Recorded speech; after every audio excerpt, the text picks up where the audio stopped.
Prezados Dom Mariano, Dom Vitório, caros irmãos no presbitério,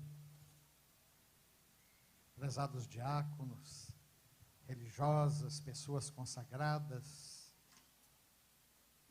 nossos seminaristas, irmãos e irmãs, lideranças de todas as comunidades,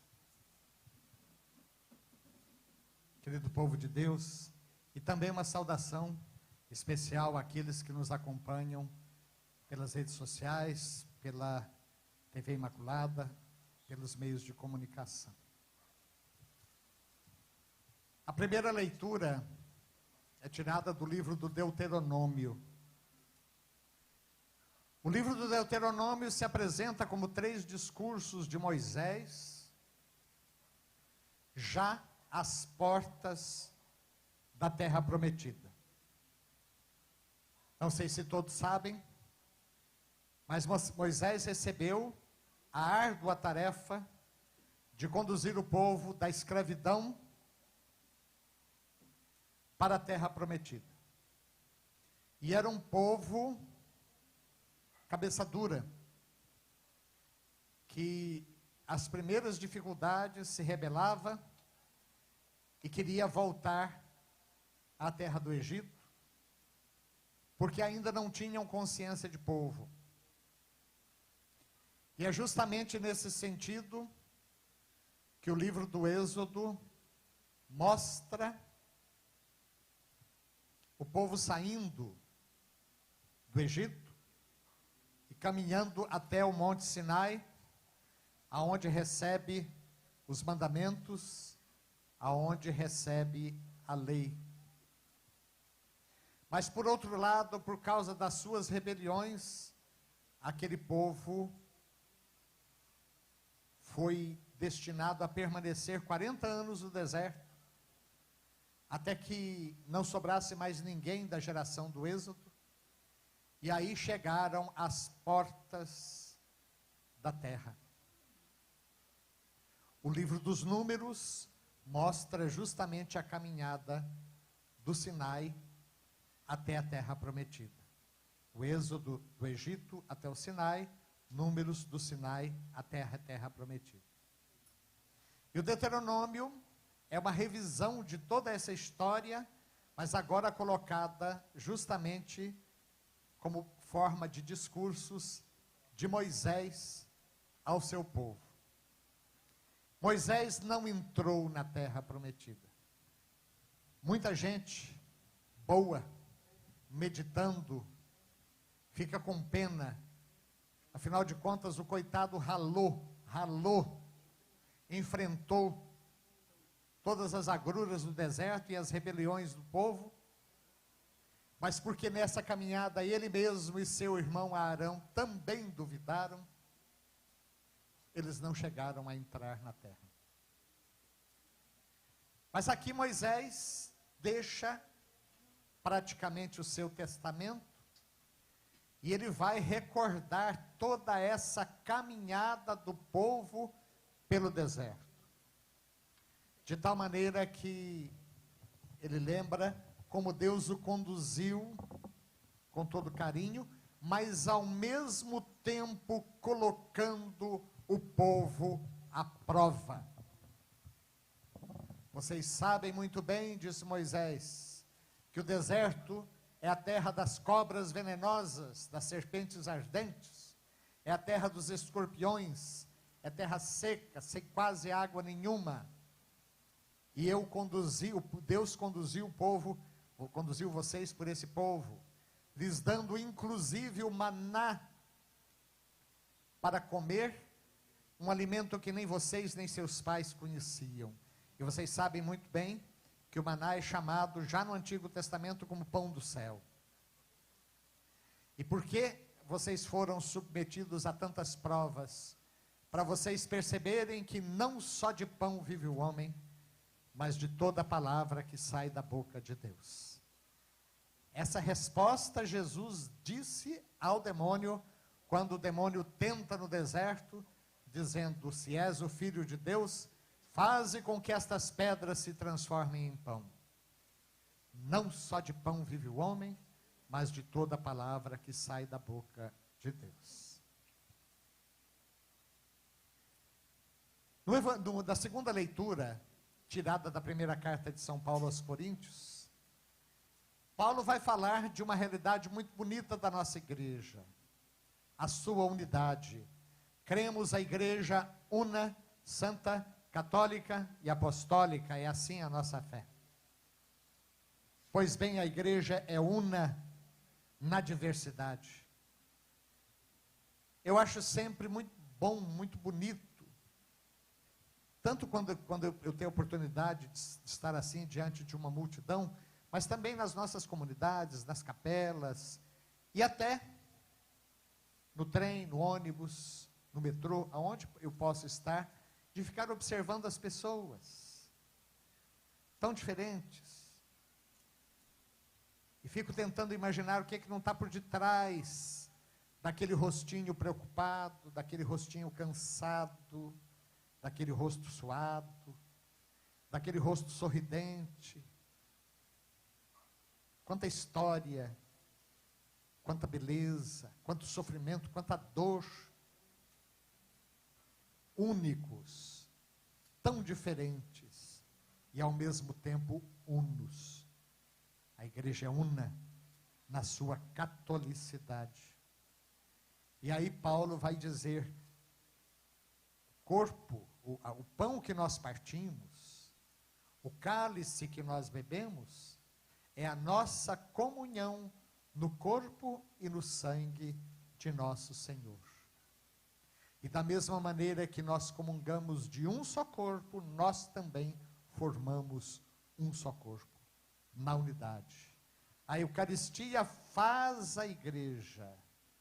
E por outro lado, a Eucaristia se faz na igreja. É a igreja que recebeu o mandato de celebrar a Santa Eucaristia até o fim dos tempos. Finalmente nós chegamos ao Evangelho, o discurso sobre o pão da vida, o capítulo 6 de São João. Nós não lemos o capítulo inteiro, mas o capítulo 6 de São João, ele vem falando justamente, depois da multiplicação dos pães, que o povo queria fazer de Jesus rei, e Jesus reclama, vocês vêm a mim porque vocês comeram pão e ficaram saciados, busquem um outro alimento, o pão que vem do céu, porque este pão que vocês comeram, vossos pais também comeram e morreram. O pão que eu darei é o pão que vem do céu e que dá vida para o mundo. E no evangelho, na passagem de hoje, Jesus vai dizer mais claramente que o pão que ele haveria de dar é a sua carne para a vida do mundo, porque o meu corpo é verdadeira comida, meu sangue é verdadeira bebida. Sabem que nos tempos das perseguições dos romanos, os cristãos foram acusados de canibalismo. Pode um negócio desses? Os caras estavam de fora, ouviam falar que os cristãos comiam o corpo de Cristo, e aí já estavam assim, horrorizados, achando que se tratava de sacrifícios humanos.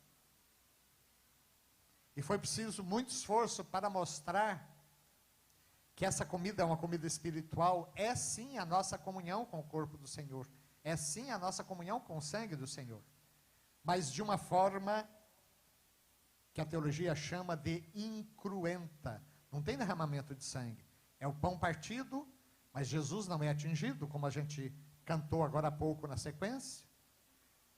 Por mais que a gente fracione a hóstia consagrada, o mesmo Cristo continua inteiro em cada uma das partes.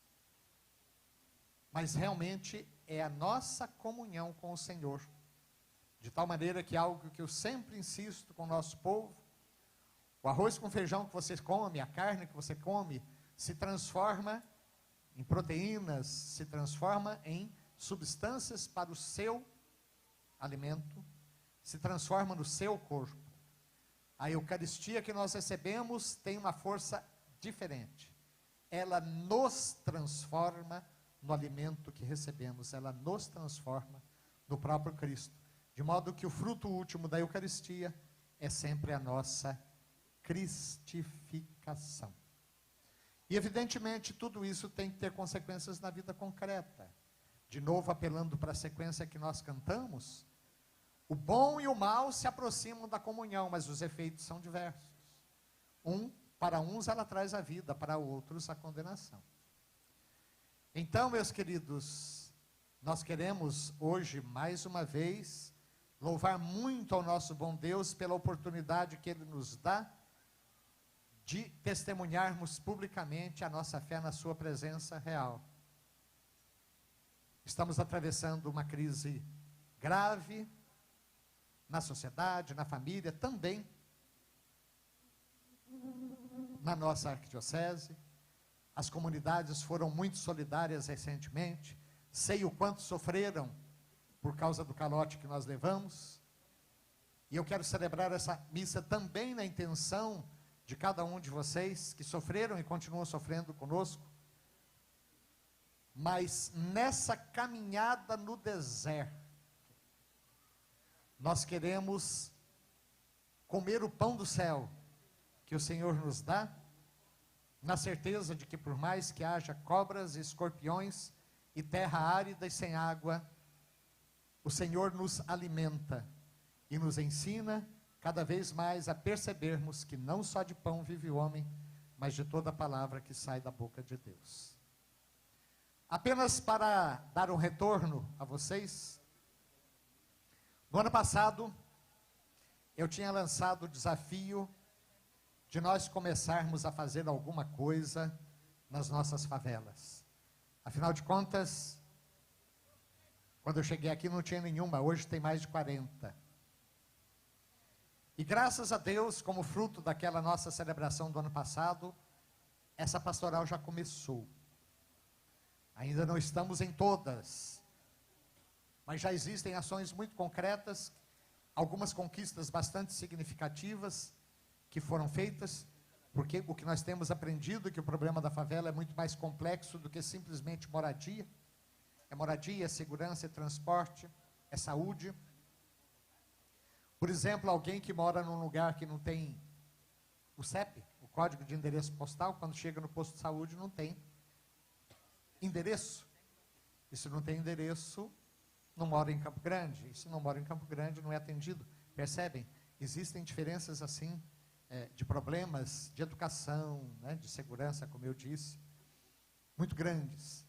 Mas graças a Deus queremos continuar e pedir ao nosso bom Deus que nos dê forças, e para aquelas pessoas que estão já com a mão na massa, e vários padres também já estão fazendo esse trabalho, graças a Deus, que nós possamos continuar fazendo com que essas comunidades experimentem a nossa solidariedade e a nossa ação concreta, o nosso testemunho de vida.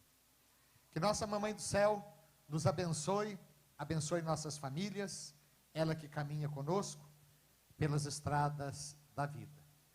E assim, nós queremos agora, com muita alegria, professar a nossa fé.